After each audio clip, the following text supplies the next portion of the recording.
Greetings friends, it's me, William29, and doing a reply. It's awesome you could come on, and it's great that you posted a bunch of stuff in the details. I really love that stuff. And we're talking about the discussion of the religion of Jesus and the religion about Jesus. And it's great to be in a conversation with someone who has studied the literature and has a degree on the topics. And ever since S. Madewell left, leaving comments, it's been kind of dry. But I thank all the other viewers who left comments, and it's very much appreciated. So this is the topic. What I try to do is over-exaggerate the historical aspects to minimize the doctrinal views, because it ends up we have so much doctrine involved with the text that we tend to take the doctrine as history after a while. So that needs to be addressed. Also, what's important about Christ, you mentioned that you believe it was something different than Judaism that Christ was preaching. However, people who have not looked into the Charismatic Jewish movement around Jesus' time and before that fail to understand just what all was involved, especially from the area around Galilee. And there's a bunch of charismatic rabbis who did miracles as Jesus did, and would put Jesus right into that charismatic school of thought, where they preached against the strict laws followed by the Pharisees. They broke some rules, and they were yelled at for it by the establishment. However, they still held the respect for their authority, what they knew, and the kind of medicine and miracles they performed. So a few of these are ʼHONI, the circle drawer, who's great. I'll post some links to that. ʿANINA ben DOSA, who was great. I probably pronounced that wrong.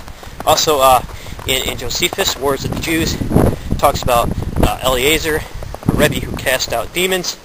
And HILLEL was another one who Christ kind of patterns himself after, that school of thought. And JOHANAN ben ZAKKAI, ZAKKAI.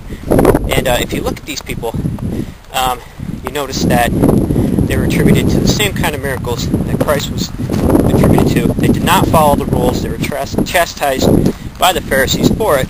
However, they still had a certain amount of respect for them and what they do, because it appeared, according to the Talmud, that they could move God and have him do things, bring about rain and such things at a whim.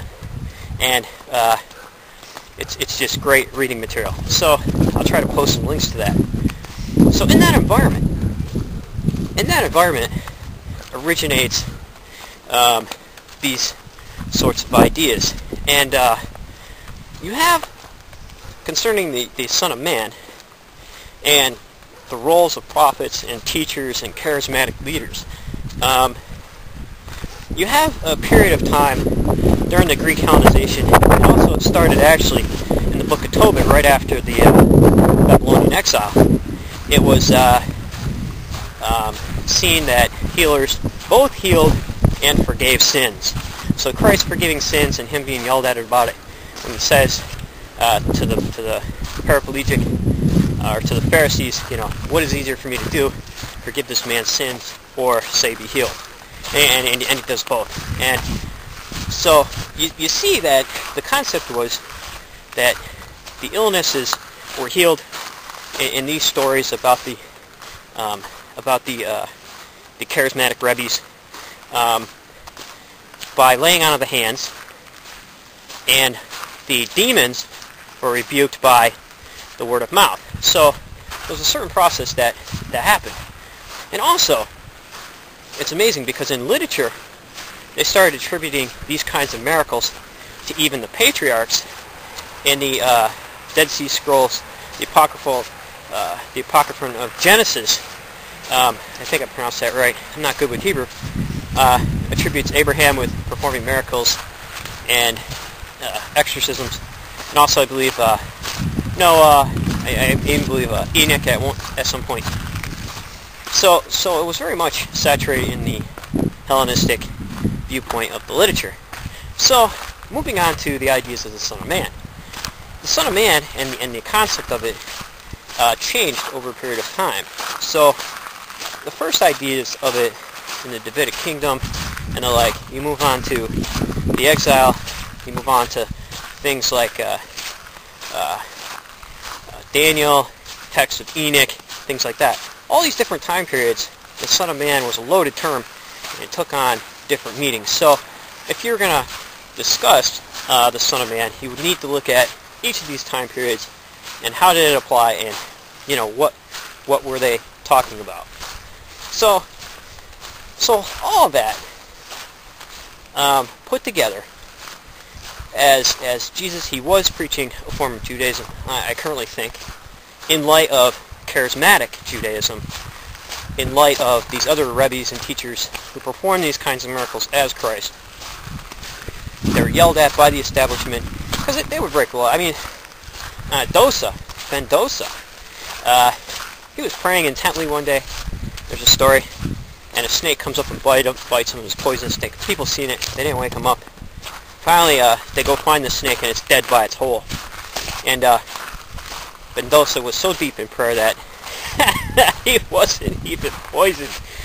And at one point, he ends up walking up to it and stepping on the head of the snake. And he has a speech that he gives. So that's where possibly the idea, where you can be poisoned and it won't happen, but you have to be deep in spiritual concentration, so to speak, in order to do that. I know that sometimes I intentionally minimize a lot of doctrinal and spiritual things, because I do that for a reason, because I believe that it's been so saturated by doctrine that people forget to actually think about it in the historical context, and thereby they minimize the historical context, and then they have a bad or a negative, not a negative, but a less than helpful view of it as a full dimensional aspect of Christ, because the doctrine about Christ is clearly different than what went on, and I believe that it's the lack of knowledge in Jewish literature that allows us to make those assumptions that we base our doctrine on, and that's what I'm trying to do. But I'd really appreciate your video, and it would be helpful if you would like to, when you write a heading on the topic, put on the of and about Jesus, for example. That way, when I reply, I'll put re, so people can go through and check out this discussion that we're having back and forth. So it's great. I'll probably be posting. I post quite a few videos because, not that I'm bored, but I love talking about religious topics and reading about it. So take care, friends, and thanks for that video response. I'll be posting the user's link.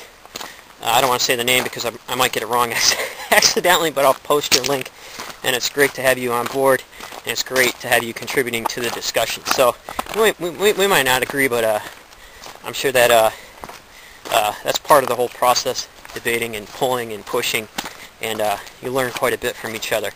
So thanks a lot, and take care, friends. Remember, if everyone's thinking alike and somebody isn't thinking, and remember to read the literature, all of it.